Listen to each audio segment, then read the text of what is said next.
इस वीडियो के अंदर गाइस हम लोग बात करने वाले हैं कि फैसाई लाइसेंस या जो रजिस्ट्रेशन होता है वो होम किचन या फिर क्लाउड किचन के लिए कैसे अप्लाई किया जाता है। जी हाँ, तो देखिए आजकल के लोग क्या करते हैं कि एक क्लाउड किचन सेटअप कर लेते हैं या घर पे ही किचन सेटअप कर लेते हैं और स्विगी और जोमेटो के ऊपर रजिस्टर करके काफ़ी अच्छे उनको ऑर्डर्स मिलते रहते हैं। और ये बेस्ट तरीका है अपने आइडियाज़ को टेस्ट करने का अगर आप फूड रिलेटेड कोई भी बिजनेस स्टार्ट करना चाहते हो तो। साथ में गाइस इस वीडियो के अंदर बताऊंगा मैं आपको कि जो फैसाई का लाइसेंस है वो आपको कौन सी कैटेगरी के अंदर अप्लाई करना है, आपको जो फूड कैटेगरी होती है वो कौन सी सेलेक्ट करनी है, क्या क्या आपको डॉक्यूमेंट्स की रिक्वायरमेंट रहेगी, कितनी आपकी कॉस्ट आने वाली है, पूरा स्टेप बाय स्टेप जो है पूरा लाइव प्रोसेस दिखाने वाला हूं। तो पूरा वीडियो यहां पे जरूर देखिएगा। वीडियो को गाइस शुरुआत करने से पहले बताना चाहूंगा, अगर आप लोग अफोर्डेबल कॉस्ट के ऊपर एक प्रोफेशनल से अपना जो है फूड लाइसेंस वगैरह निकलवाना चाहते हैं या फिर जीएसटी वगैरह लेना चाहते हैं या कोई भी कंसल्टेंसी वगैरह लेना चाहते हैं तो मैंने लिंक आप लोगों को ऑलरेडी डिस्क्रिप्शन बॉक्स में प्रोवाइड कर रखी है। तो चलिए गाइस शुरू करते हैं। सबसे पहले गाइस बात करते हैं कि टाइप ऑफ द लाइसेंस की। तो देखिए अगर आप एक क्लाउड किचन या फिर आप एक होम किचन यहाँ पे सेटअप कर रहे हैं स्पेशली स्विगी या जोमेटो के लिए, तो पहला स्टेप आपका ये होना चाहिए, आपको चेक करना चाहिए कि आपके प्रोडक्ट्स वगैरह के ऊपर जीएसटी एप्लीकेबल है कि नहीं है। तो देखिए अगर आप जीएसटी अप्लाई करना चाहते हैं तो बेस्ट ये रहता है सबसे पहले आप जीएसटी अप्लाई कीजिए। जैसे आपको जीएसटी मिल जाता है उसके बाद में आप फैसाई लाइसेंस के साथ में जा सकते हैं। अगर जीएसटी की कोई भी रिक्वायरमेंट नहीं है तो आप डायरेक्टली फैसाई का लाइसेंस यहाँ पे अप्लाई कर सकते हैं। अब फैसाई में 3 टाइप के लाइसेंस होते हैं, एक होता है फैसाई का बेसिक रजिस्ट्रेशन, एक होता है स्टेट लाइसेंस, एक होता है सेंट्रल लाइसेंस। तो अभी आप राइट नाउ जस्ट शुरुआत कर रहे हैं तो हमेशा याद रखिएगा आपको कोई भी लाइसेंस की रिक्वायरमेंट नहीं है, आपको सिंपली फैसाई का बेसिक रजिस्ट्रेशन यहाँ पे अप्लाई करना होगा। अगर इस बात करते कि क्या क्या यहाँ पे डॉक्यूमेंट्स वगैरह लगने वाले हैं, तो पहली चीज तो ये कि फैसाई का जो बेसिक रजिस्ट्रेशन होता है 12 लाख रुपए की उसके ऊपर लिमिट होती है। यानी आप अभी अपनी बिजनेस जो है शुरुआत कर रहे हैं तो अगर आपका टर्नओवर जो सेल्स है अगर वो 12 लाख के नीचे तभी इस लाइसेंस को आप अप्लाई कर सकते हैं। डॉक्यूमेंट्स की बात करूं, आपको अपना पासपोर्ट साइज फोटोग्राफ चाहिए होगा, आपको अपना सिंपली पर्सनल जो पैन कार्ड होता है वो चाहिए होगा, आधार कार्ड चाहिए होगा front side and back side. साथ में गाइस जो भी आपका होम किचन का एड्रेस है या जो भी आपका क्लाउड किचन का एड्रेस है जहां से आप शुरुआत कर रहे हैं, तो अगर वो एड्रेस आपके आधार कार्ड के अंदर मेंशन नहीं है तो उस केस में आपको उस जगह का यहाँ पे ऑनरशिप प्रूफ ऑफ एड्रेस देना पड़ेगा। अब उसमें कई सारी चीज़ें हो सकती है, जैसे कि अगर मान लीजिए आपका खुद का घर है तो बेस्ट ये रहता है कि इलेक्ट्रिसिटी बिल उठाओ, उसके ऊपर जिसका भी नाम मेंशन है उनके नाम से एक नो ऑब्जेक्शन सर्टिफिकेट आप प्रिपेयर करा सकते हो स्टैम्प पेपर के ऊपर कि ये जो पर्सन है बेसिकली मेरे को परमिशन दे रहे हैं इस जगह के ऊपर फैसाई लाइसेंस अप्लाई करने के लिए और इस बिजनेस को रन करने के लिए। तो इस टाइप की आप एनओसी वगैरह बना सकते हैं। वहीं पे अगर मैं रेंटेड हाउस की बात करूं तो वहाँ पे फिर आप इलेक्ट्रिसिटी बिल की कॉपी हो गई, एनओसी हो गई और उसके साथ में रेंट एग्रीमेंट वगैरह अटैच कर सकते हैं। मतलब अल्टीमेटली उस जगह का आपको एक ऑनरशिप यहाँ पे प्रूफ वगैरह लगाना पड़ेगा। चलिए गाइस बात करते हैं कि आपको अप्लाई कैसे करना है। तो आपको सबसे पहले जो है फैसाई की वेबसाइट के ऊपर आना पड़ेगा, ये लिंक डिस्क्रिप्शन बॉक्स में आप लोग को मिल जाएगी। तो यहाँ पे सबसे पहले कोई भी साइन अप वगैरह कुछ भी नहीं करना, आपको सिंपली जाना है apply for the new licence slash registration के ऊपर। तो गाइस इसके ऊपर आपको सिंपली क्लिक करना है। अब यहाँ पे आपको 3 कैटेगरी मिलेगी, रेलवे स्टेशन और एयरपोर्ट वाले जो कियोस्क होते हैं अगर वहाँ पे आपको सेटअप नहीं करना है तो इन 2 कैटेगरी को छोड़ दो, सिंपली जनरल वाले के ऊपर आपको क्लिक करना है। अब गाइस जैसे आप यहाँ पे क्लिक करेंगे तो सबसे पहले ये स्टेट पूछेगा, तो आप जिस भी स्टेट के अंदर सेटअप करना चाहते हैं वो आप स्टेट सेलेक्ट कर लीजिएगा। जैसे गाइस आप ये चीज़ करेंगे नीचे आप देख सकते हैं काइंड ऑफ बिजनेस के अंदर आपको मल्टीपल सेक्शन मिलने वाले हैं। अब गाइस इसके अंदर क्या है, जो क्लाउड किचन है उसके लिए कोई स्पेशल कैटेगरी नहीं है, लेकिन जो होम किचन्स वगैरह होते हैं यहाँ पे आप देख सकते हैं फूड सर्विस के अंदर आपको जाना है तो यहाँ पे आपको मिलता है फूड वेंडिंग एस्टेब्लिशमेंट। जी हाँ, और इसी के अंदर गाइस आपको मिलने वाला है बेसिकली होम बेस्ड जो कैंटीन्स होती है, जो ढाबाज होते हैं। तो बेसिकली अगर मान लीजिए आपको कोई भी पैक लंच हो गया या फिर डिनर वगैरह हो गया तो इस टाइप का फूड सर्विस एस्टेब्लिशमेंट यहाँ पे जो है यहाँ पे सेटअप कर रहे हैं अपने घर से ही, तो ये कैटेगरी इसके अंदर दी हुई है। तो आपको हमेशा इसी कैटेगरी के अंदर यहाँ पे अप्लाई करना है। अगर आप किसी और कैटेगरी में अप्लाई करोगे तो वो फिर आपसे रिलेट नहीं कर पाएगा और उसके अंदर हो सकता है डिपार्टमेंट आपसे कुछ एडिशनल डॉक्यूमेंट्स वगैरह भी मांगने लग जाए। तो हमेशा आपको अपनी जो कैटेगरी है वो हमेशा एकदम करेक्टली चूज करनी है। तो गाइस यहाँ पे आप देख सकते हैं आपको यहाँ पे 2 ऑप्शन मिलने वाले हैं कि टर्नओवर क्या आपका 12 लाख रुपए है या उससे ज्यादा है। तो जैसे कि हमारा 12 लाख से कम है क्योंकि हम लोग बिजनेस को स्टार्ट कर रहे हैं और हमें सिंपली बेसिक रजिस्ट्रेशन यहाँ पे चाहिए, कोई भी लाइसेंस की रिक्वायरमेंट नहीं है। तो यहाँ पे मैंने 12 लाख से कम सेलेक्ट कर लिया है और उसके बाद में मैं जैसे प्रोसीड बटन के ऊपर क्लिक करूंगा यहाँ पे आप देख सकते हैं लाइसेंस कैटेगरी में सिंपली रजिस्ट्रेशन लिखा हुआ आ चुका है। अब गाइस कुछ नहीं करना, आपको click here to proceed button के ऊपर क्लिक करना है और आपका एप्लीकेशन फॉर्म फॉर्म यहाँ पे स्टार्ट हो जाता है। अब गाइस बात करते हैं कि यहाँ पे नेम ऑफ द एप्लीकेंट या फिर स्लैश कंपनी के अंदर आपको क्या डालना है। क्या आपको अपना जो फूड वेंचर उसका नाम डालना है, अपना पर्सनल नाम डालना है। तो देखिए अगर आपके पास में ऐसा कोई भी जीएसटी का सर्टिफिकेट नहीं है, कोई भी उद्यम का सर्टिफिकेट अभी तक आपने अप्लाई वगैरह नहीं किया है, तो बेस्ट ये रहेगा कि आप अपने पर्सनल नाम पे भी यहाँ पे अप्लाई कर सकते हो। लेकिन इसके अंदर बेसिकली आप मान लीजिए जोमेटो या स्विगी के ऊपर अगर लिस्टेड होने वाले हो, वहाँ पे अपना कोई ब्रांड नेम रखना चाहते हो, तो यहाँ पे एटलीस्ट आपको ब्रांड नेम भी यहाँ पे मेंशन करना पड़ेगा। एग्जांपल देना चाहूँगा, जैसे मान लीजिए मॉम्स मैजिक किचन करके आप मान लीजिए कोई एक नेम वगैरह सेटअप कर रहे हो और ब्रैकेट में आपने डाल दिया सिंपली तरीके से क्लाउड किचन। तो इस तरह से गाइस आप यहाँ पे अपना जो भी ब्रांड नेम है वो एकदम से यहाँ पे सिंपली तरीके से मेंशन कर सकते हो, कोई दिक्कत वाली बात नहीं है, क्योंकि गाइस यही नाम आपका सर्टिफिकेट के ऊपर मेंशन होकर आएगा। प्लस अगर आप अपना पर्सनल नाम भी यहाँ पे डालना चाहते हो तो वो भी आप यहाँ पे इंसर्ट कर सकते हो, जो कि आपके पर्सनल नाम के ऊपर इश्यू होगा। अब नीचे अगर आप डेफिनेशन देखोगे तो अगर मान लीजिए आपने जीएसटी निकलवा रखा है, उद्यम निकलवा रखा है, उसके ऊपर आपका फर्म का नाम है, तो 90% केस ये होगा कि आप एज ए प्रोप्राइटर यहाँ पे वर्क करने वाले हैं, तो हमेशा आपको प्रोप्राइटर वाली कैटेगरी सेलेक्ट करनी है। लेकिन लेट्स सपोज आप अपने इंडिविजुअल नाम के ऊपर निकालना चाह रहे हैं, तो यहाँ पे आपको इंडिविजुअल का भी बेसिकली ऑप्शन दिया गया है। नीचे गाइस काइंड ऑफ बिजनेस के अंदर हम लोगों ने ऑलरेडी सेलेक्ट कर लिया है, तो आपको कुछ भी करने की जरूरत नहीं है। अब आता है simply address of the premises, जहाँ पे आपका फूड बिजनेस लोकेटेड है।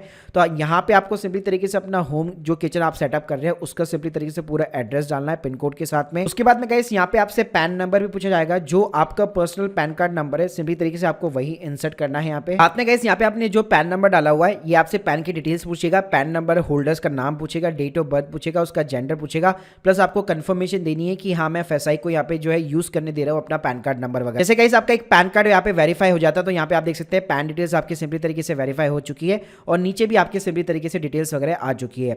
अब गाइस नीचे यहाँ पे कॉरेस्पॉन्डिंग एड्रेस वगैरह पूछेगा, तो अगर आपका सेम एड्रेस है ऊपर वाला ही, तो यहाँ पे पूरा का पूरा कॉपी पेस्ट हो जाएगा अगर आप यस बटन के ऊपर क्लिक करेंगे। लेकिन अगर आप कोई कम्युनिकेशन एड्रेस डिफरेंट डालना चाहते हैं तो वो भी यहाँ पे आप डाल सकते हैं। उसके बाद में गाइस सिंपली तरीके से यहाँ पे आपको अपनी कॉन्टैक्ट डिटेल्स वगैरह डालनी है, तो यहाँ पे आप अपना ईमेल आईडी और अपना मोबाइल नंबर वगैरह दे सकते हैं। प्लस यहाँ पे आपको कॉन्टैक्ट पर्सन का सिंपली तरीके से नाम वगैरह डालना है। उसके बाद में गाइस यहाँ पे आता है कि कितने साल के लिए आप अप्लाई करना चाहते हैं। जी हाँ, तो यहाँ पे पहले मैं फीस की बात करता हूँ। 1 साल की नॉर्मली जो फीस होती है वो 100 रुपीज़ की यहाँ पे रहती है और मैक्सिमम 5 ईयर्स के लिए यहाँ पे आप अप्लाई कर सकते हैं, फिर आपको रिन्यू वगैरह करना पड़ता है। तो अगर मान लीजिए आप 5 साल के लिए अप्लाई करना चाहते हैं तो ऑब्वियसली बात है आपको 500 रुपये देने पड़ेंगे। लेकिन अगर आप 1 साल के लिए अप्लाई करना चाहते हैं तो आपको 100 रुपीज़ का यहाँ पे पेमेंट करना होगा।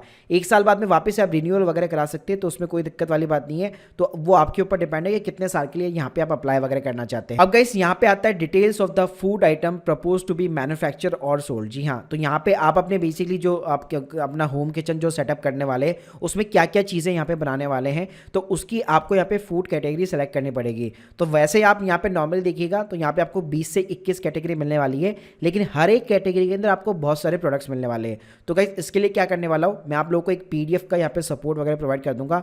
एग्जाम्पल के लिए मान लीजिए आप शुरुआत करना चाहते हैं अपना जो क्लाउड किचन है उसके अंदर कुलचा वगैरह बेचना चाहते हैं, तो जैसे आप कुलचा वगैरह सर्च करेंगे तो ये ऑटोमेटिकली यहाँ पे इस पीडीएफ के अंदर आपको बता देगा कि 7 नंबर की जो कैटेगरी है वो इससे यहाँ पे बिलोंग करती है। तो आपको क्या करना है, इस तरह से यहाँ पे 7 नंबर पे यहाँ पे आप देख सकते हैं बेकरी प्रोडक्ट्स लिखे हुए, लेकिन बेकरी में बहुत सारी आइटम्स आती है, तो इस तरह से आपको एक एक चीज़ें यहाँ पे आप सर्च वगैरह कर सकते हैं। तो यहाँ पे आप देख सकते हैं कुलचा, चपाती, रोटी, पराठा, पाव वगैरह हो गया, और ऐसी बहुत सारी चीज़ें आप यहाँ पे सर्च आउट कर सकते हैं। मान लीजिए मैं यहाँ पे पास्ता वगैरह जो है अपना बनाना चाहता हूँ अपने होम किचन के अंदर, तो यहाँ पे आप देख सकते हैं 6 नंबर की कैटेगरी के अंदर यहाँ पे दिया हुआ है। तो इस तरह से मैं एक एक कैटेगरी यहाँ पे सिंपली तरीके से ऐड करता जाऊँगा। ऐसे अगर मान लीजिए मेरे को कोल्ड कॉफ़ी वगैरह ये चीज़ें करनी है, तो जैसे आप वो चीज़ें सर्च करेंगे तो उसके अकॉर्डिंग यहाँ पे आपको कैटेगरी बताता जाएगा कि 14 नंबर की कैटेगरी है, जिसके अंदर आप देख सकते हैं बेवरेजेस यहाँ पे दिया हुआ है। तो गाइस ऐसे तो बहुत सारी कैटेगरी हो जाएगी, लेकिन नॉर्मली अगर मैं बताना चाहूँ तो आप 2 से 3 यहाँ पे कॉमन कैटेगरी वगैरह यहाँ पे सिंपली तरीके से सेलेक्ट कर सकते हैं, जो भी आपके फूड रिलेटेड जो भी आप प्रोडक्ट्स वगैरह बनाने वाले हैं उससे जो भी बिलोंग्स वगैरह करती है। और गाइस ये पीडीएफ स्पेशली हम लोगों ने यहाँ पे अपनी डिटेल और रिसर्च के साथ में बनाई है, और इसकी लिंक मैंने जैसे बताया कि आप लोगों को आप ऑलरेडी जो है डिस्क्रिप्शन बॉक्स के अंदर मिल जाएगी। उसके बाद में गाइस यहाँ पे आता है एफएसएम नंबर। तो देखिए ये भी आपको डालने की जरूरत नहीं है, ये सिंपली तरीके से गवर्नमेंट के कुछ यहाँ पे रजिस्टर्ड जो है ऑथोराइज जो है एक्सपर्ट्स होते हैं, अगर वो आपके भी यहाँ पे अप्लाई कर रहे हैं तो वो अपना नंबर यहाँ पे डालते हैं। इसके अलावा गाइस यहाँ पे आता है अदर डिटेल्स के ऊपर, तो कब से आपने बिजनेस की शुरुआत की है, है तो वो चीज़ें आप यहाँ पे डाल सकते हैं। यहाँ पे आप फ्यूचर की डेट भी सेलेक्ट कर सकते हो, कोई भी पास की डेट या फिर करंट डेट भी यहाँ पे सेलेक्ट कर सकते हैं। उसके बाद में गाइस आता है source of the water supply. तो ऑब्वियसली बात है पब्लिक की ही पब्लिक जो वाटर सप्लाई होगा उसी को आप यहाँ पे यूज़ करते होंगे। फिर गाइस आप जो प्रोडक्ट्स बनाने वाले क्या उसके अंदर कोई इलेक्ट्रिसिटी यहाँ पे यूज़ में होने वाली है, तो आपको सिंपली येस और नो के अंदर जवाब देना है और साथ में अपना जो भी मीटर का लोड है बेसिकली वो आपको सिंपली तरीके से यहाँ पे मेंशन करना है। अब गाइस जैसे यहाँ पे आप प्रोसीड करेंगे तो ये आपसे साइन अप कराने वाला है सिंपली तरीके से, और यहाँ पे आप देख सकते हैं लॉगिन आईडी के अंदर आपको एक यूनिक एप्लीकेशन नंबर मिलने वाला है। ये चेंज नहीं होगा, इसको आप कहीं पे भी सेव करके रख लीजिएगा क्योंकि ये अल्टीमेटली आपका एप्लीकेशन नंबर भी है और इसी से आप अपनी एप्लीकेशन को ट्रैक वगैरह भी कर सकते हो। तो यहाँ पे आपको अपनी ईमेल आईडी डालनी है, अपना मोबाइल नंबर डालना है, किससे बिलोंग करता है और एक सेकेंडरी कॉन्टैक्ट डिटेल्स डालनी है और सिंपली तरीके से कोई भी अपनी मनपसंद का पासवर्ड वगैरह सेट आउट करके कैप्चा कोड डाल के सिंपली तरीके से यहाँ पे आपको साइन अप करना है। साइन अप करने के बाद में गाइस ये आपको डॉक्यूमेंट्स अपलोड की यहाँ पे जो है लिस्ट के ऊपर लेके जाएगा। तो मैंने जैसे बताया था कि मेजरली वैसे तो आपको 2 ही डॉक्यूमेंट्स चाहिए होंगे, एक आप अपनी पासपोर्ट साइज फोटोग्राफ यहाँ पे सिंपली तरीके से अपलोड कर सकते हैं, तो यहाँ पे आपको वो ऑप्शन मिल जाएगा। और आइडेंटिटी प्रूफ में बेस्ट ऑप्शन ये है कि आपको हमेशा अपना आधार कार्ड अपलोड करना चाहिए, वो भी फ्रंट साइड का बैक साइड का, ताकि उसके अंदर आपका एड्रेस वगैरह भी यहाँ पे अच्छे तरीके से उसके अंदर शामिल हो जाए। तो ये 2 डॉक्यूमेंट मेजर डॉक्यूमेंट है जो आपको अपलोड करने हैं। तीसरा गाइस जो डॉक्यूमेंट है, अगर आपकी प्रीमाइस यहाँ पे आधार कार्ड के एड्रेस से डिफरेंट है तो उसके अंदर आपको प्रूफ ऑफ प्रीमाइस वगैरह भी अपलोड करना पड़ेगा, जिसके अंदर गाइस आप इलेक्ट्रिसिटी बिल की कॉपी हो गई और उसके साथ में नो ऑब्जेक्शन सर्टिफिकेट वगैरह हो गया, ये चीजें आप यहाँ पे अपलोड कर सकते हैं। और गाइस मैं आप लोगों को एनओसी यहाँ पे सैंपल दिखाना चाहूँ तो देख सकते हैं इस टाइप के स्टैम्प पेपर के ऊपर सिंपली तरीके से आप एनओसी वगैरह क्रिएट कर सकते हैं और उसके साथ में आपको अपने बिल की कॉपी वगैरह लगानी पड़ेगी। उसके बाद में गाइस सिंपली नीचे आपको जो यहाँ पे फीस का पेमेंट करना है, तो जैसे मैंने बताया था अगर आप 1 साल यहाँ पे चूज करते हैं तो आपको 100 रुपीज का फीस का पेमेंट करना है। प्लस अगर आपके पास में ऑलरेडी जीएसटी नंबर है, जैसे मैंने बताया था कि फर्स्ट स्टेप के अंदर पहले जीएसटी अप्लाई करना है, अगर आपको जीएसटी चाहिए तो जीएसटी नंबर यहाँ पे आपको इंसर्ट करने का ऑप्शन तरीके से सिंपली तरीके से मिल जाता है। तो ऑनलाइन पेमेंट गेटवे में आप रिजर्व पे या पेयू बेस कोई भी अपनी मनमर्जी का चूज कर सकते हैं और जीएसटी नंबर में अपना जीएसटी नंबर डाल के ये 100 रुपीज का फीस का पेमेंट आपको करना पड़ेगा। गाइस जैसे यहाँ पे आप अपनी फीस को कंप्लीट करते हैं इस टाइप की पीडीएफ वगैरह जनरेट हो जाएगी, जिसको आप सिंपली तरीके से यहाँ पे सेव कर सकते हैं। उसके अंदर आपका एप्लीकेशन नंबर भी होगा जो अल्टीमेटली आपकी लॉगिन आईडी की तरह ही काम करेगा। अब गाइस बात करते हैं कि आपको अपनी एप्लीकेशन को कैसे ट्रैक करना है। तो वैसे तो आपको ईमेल और एसएमएस अलर्ट्स के थ्रू यहाँ पे चीजें पता लग जाती है, लेकिन फिर भी अगर आप अपनी एप्लीकेशन को ट्रैक करना चाहते हैं तो आपको होम पेज के ऊपर ही आना है। तो यहाँ पे आपको ट्रैक एप्लीकेशन का ऑप्शन मिल जाता है। तो यहाँ पे जो आपका स्टार्टिंग के अंदर जो लॉगिन आईडी था वो सिंपली तरीके से आप यहाँ पे डाल सकते हैं, जो आपको एप्लीकेशन रेफरेंस नंबर भी होगा। जैसे कैप्चा कोड वगैरह डालकर आप यहाँ पे देखेंगे तो यहाँ पे आपको साइड के अंदर स्टेटस ऑफ द एप्लीकेशन दिखाता है।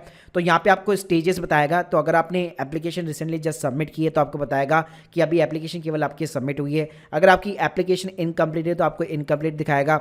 अगर ऑफिसर आपको कोई नोटिस भेजता है कि आपकी एप्लीकेशन यहाँ पे रिजेक्ट की गई है, आपको ये डॉक्यूमेंट एडिशनल डॉक्यूमेंट यहाँ पे सबमिट करना है, तो उस केस में यहाँ पे आपको रिवर्टेड का भी ऑप्शन दिखाने वाला है। और जैसे आपका सर्टिफिकेट वगैरह इश्यू हो जाता है तो यहाँ पे आप देख सकते हैं रजिस्ट्रेशन सर्टिफिकेट इश्यूज, इस टाइप का सिंपली तरीके से आपको स्टेटस वगैरह दिखाने वाला है। अब जो सर्टिफिकेट है वो डाउनलोड कैसे होगा, वैसे तो बाय डिफॉल्ट आपको जो है ईमेल आईडी के ऊपर ही मिल जाता है। तो स्क्रीन के सामने दे सकते हैं जैसे आपका सर्टिफिकेट वगैरह जनरेट होता है तो फैसरेशन सर्टिफिकेट जनरेटेड इस टाइप का आपको ईमेल वगैरह मिल जाता है, जिसके अंदर आपका रजिस्ट्रेशन नंबर और एज ए अटैचमेंट आपका रजिस्ट्रेशन सर्टिफिकेट भी यहाँ पे अटैच होता है। अब गाइस अगर मैं इस सर्टिफिकेट की बात करूँ तो सबसे पहले यहाँ पे आपको क्यूआर कोड देखने को मिल जाएगा, आपको रजिस्ट्रेशन नंबर वगैरह देखने को मिल जाएगा, जो भी आपने नेम डाला था एप्लीकेशन के अंदर वो चीजें और फोटोग्राफ वगैरह ये सारी चीजें देखने को मिल जाती है। प्लस ये सर्टिफिकेट कब तक वैलिड रहेगा ये चीजें भी आपको देखने को मिल जाती है।